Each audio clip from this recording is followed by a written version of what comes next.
బొమ్మలాంటి ఆమె పక్కనుంటే పగలే వెన్నెలనే కురిపిస్తా నీడలాగా నాతో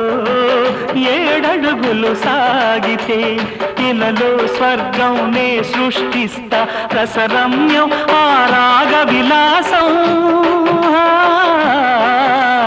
రసరమ్యం ఆ రాగ విలాసం వసివాడదు అది ఆ జన్మాంతం అందమైన నా ఊహల మేడకు ఆవిడమణి దీపం అంది అందని నాశలకు ఆమె ప్రతిరూపం ఆ తలపే నా ధ్యానం ఆ అభినవ దేవత నా ప్రాణం అందమైన